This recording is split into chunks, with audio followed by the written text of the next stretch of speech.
Bonsoir à toutes et à tous. Merci d'être avec nous dans le programme du soir sur New World Info, le décryptage de l'actualité. Tout de suite, pour commencer, on va parler du Burkina et le début des plaidoiries pour la reprise du procès du putsch manqué. On évoque le sujet avec Mamadou Diouf, notre éditorialiste. Bonsoir Mamadou Diouf. Bonsoir Samuel. Le procès du putsch manqué de 2015 au Burkina Faso, suspendu depuis fin avril en raison d'un mouvement d'humeur des avocats, a repris mardi au tribunal militaire de Ouagadougou avec des plaidoiries. Les plaidoiries des avocats des parties civiles entamées mardi avec une première liste de 10 avocats sont prévues sur plusieurs jours. Elles seront suivies par le réquisitoire du parquet militaire et les plaidoiries des avocats de la défense. Vous avez rendez-vous avec l'histoire du Burkina Faso.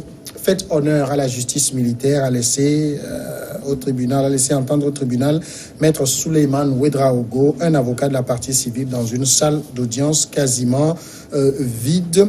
Mamadou Diouf, ce procès, on l'a suivi, a commencé par passionner les Burkinabés depuis son début, mais la suspension même du procès a quelque peu émoussé l'ardeur des Burkinabés pour la chose. Tout à fait, la suspension a émoussé l'ardeur des Burkinabés. Il faut dire que la suspension également a été longue puisqu'elle a duré pratiquement 49 jours. Et ce n'était pas une suspension qu'on voit d'habitude dans un procès puisque les avocats peuvent contester une chose, on peut demander une contre-expertise, on est encore dans un procès. Ici, la suspension n'avait rien à voir avec le procès. Il se trouve qu'il y avait une grève des greffiers, il y avait une grève également des gardes pénitentiaires, donc ceux qui devaient amener les suspects qui devaient être jugés.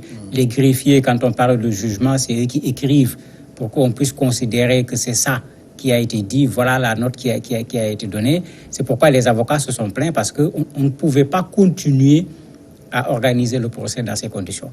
Mais il faut dire également qu'avant cette suspension, les populations étaient déjà fatiguées. Il ne faut pas oublier que c'est un procès de plus de 80 personnes.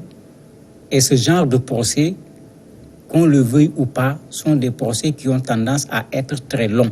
Parce que le temps d'écouter 84 accusés, le temps d'écouter les témoins et tout, ça a pris du temps. Donc avant la suspension même, les gens commençaient à ne plus être nombreux au niveau de la salle d'urgence pendant qu'il y avait le jugement.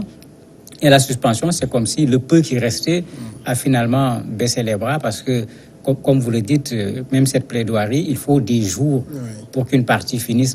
Ensuite, l'autre prendra. En fait, les gens sont pressés plutôt d'entendre le jugement, pas d'être là à entendre les gens, citer tel article de loi, faire telle démonstration avec la langue française. Les gens sont pressés de voir le résultat et c'est pourquoi, pour un procès qui a pratiquement commencé en février 2018, nous sommes déjà en juin 2019, les gens n'en pouvaient plus d'aller là-bas, surtout qu'on est en Afrique. Il faut aller chercher également de quoi se prendre en charge et prendre en charge sa famille. Alors là, c'est la partie maintenant pour les avocats de la défense et de la partie civile de faire les plaidoiries. Est-ce que c'est la dernière ligne droite de ce procès? Oui, c'est normalement la dernière ligne droite, puisque, comme vous l'avez dit, les avocats de la partie civile, eux, c'est clair qu'ils vont aller à charge. Oui. Vous l'avez dit tout à l'heure avec ce que Maître Souleymane Ouedraogo a dit, puisqu'il fait partie des avocats de la partie civile. Et il y a quand même quelque chose qui est intéressant avec ce procès. Il y a un pas qui est franchi pour un pays comme le Burkina qui a connu on ne sait combien de coups d'État.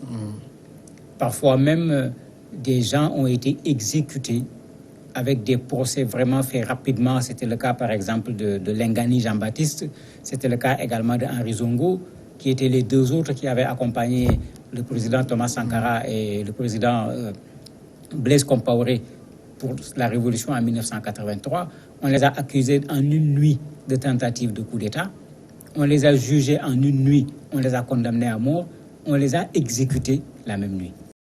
C'est pourquoi Maître Ouedraogo le dit en disant, au moins une fois on fait un procès, nous ne demandons pas la vengeance, nous ne demandons pas la haine, nous ne demandons pas la charité, nous demandons tout simplement la justice. Je crois que c'est quand même un pas qu'on ait des gens qu'on doit juger et quand même la partie civile qui est là pour aller à charge demande que le droit soit dit tout simplement sans qu'on y ajoute autre chose. Je crois que c'est un pas qui est en train d'être franchi par le Burkina, et il faudrait peut-être que ça serve également d'exemple, parce que tout ce qu'on a connu comme coup d'État, soit il n'y a pas eu de procès, soit il y a eu des procès bâclés, comme celui dont je viens de parler. Alors là, cette partie maintenant du procès, c'est vrai que quand on entend les avocats de la défense et de la partie civile, ils semblent demander que les peines les plus sévères soient appliquées contre les accusés. Est-ce que c'est cette étape qui va être déterminante pour le verdict? Non, parce que les gens sont là pour écouter toutes les parties. C'est vrai que pendant quelques jours, ça va aller à charge. Oui.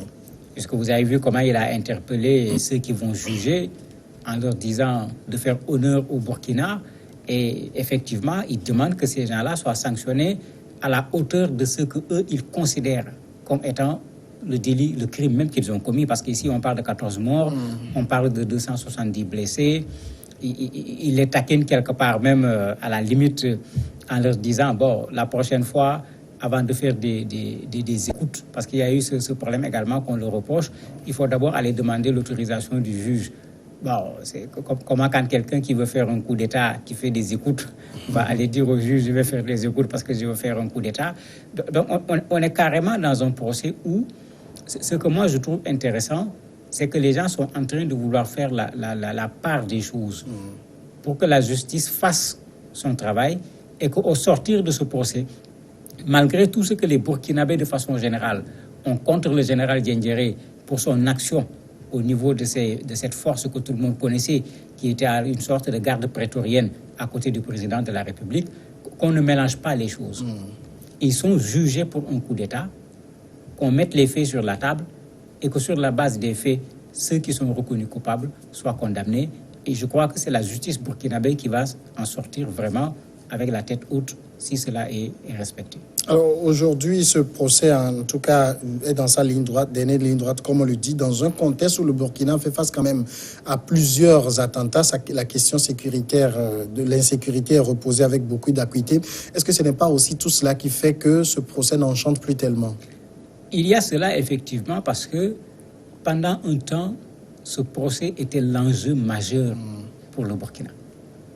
Mais depuis quelque temps, avec des attentats terroristes, effectivement, il y a une autre surpriorité, si on peut l'appeler ainsi, qui est là, avec des massacres qui se font, certains à un moindre niveau par rapport à ce qui se fait au Mali, mais il y a encore des massacres au niveau du Burkina, il y a encore des voitures qui sautent sur des mines, des camps de gendarmerie ou de police qui sont attaqués. Et cela, aujourd'hui, prend plus le devant au niveau de l'information et des préoccupations de la population qu'un procès, parce que les accusés ici sont déjà arrêtés, alors que là-bas, ceux qui sont les fauteurs de troubles, on a encore du mal à mettre la main dessus ou à les empêcher de poser ces bombes-là qui empêchent aujourd'hui au Burkinabé de fonctionner comme il se doit. Dans la partie nord en particulier, vous avez plus d'une centaine d'écoles qui sont carrément fermées, les enseignants sont partis, une partie de l'administration publique également est partie parce qu'il y a une insécurité qui est là-bas, qui est telle qu'il vaut mieux aller ailleurs si on veut sauver sa vie. En ce moment, ça, c'est un enjeu qui est là, qui est concret, qui est ponctuel, qui fait que ça pèse un peu plus lourd au niveau des médias qu'un procès qui date déjà depuis 2018. De toute façon, avec ce qu'on a écouté durant tout ce procès, on peut dire aujourd'hui que pour les accusés, les carottes sont un peu cuites. Oui, on peut dire que les carottes sont cuites parce que quand on lit les médias au niveau du Burkina, en termes de risque, les gens disent que les deux généraux en partie, puisque c'est eux qu'on considère comme les têtes pensantes de ce coup d'État, risquent carrément une prison à vie. Donc, une prison à vie, c'est pratiquement aujourd'hui, puisque le Burkina n'applique pas la peine de mort, c'est la condamnation pratiquement au maximum par rapport à ce qui a été fait, en tenant compte, bien sûr, du fait qu'il y a eu 14 victimes. Quand on les considère comme les responsables de ces 14 morts, il est clair qu'en ce moment, cette peine qui est demandée va faire en sorte que ces gens-là vont passer le reste de leur vie en prison. Donc la peine va être particulièrement lourde si le jugement suit ce que certains avocats de la partie civile ont demandé. Mamadou Diouf, merci d'avoir répondu à nos questions. C'est moi qui vous remercie. Et on marque la pause et après, on retrouve tout de suite l'invité.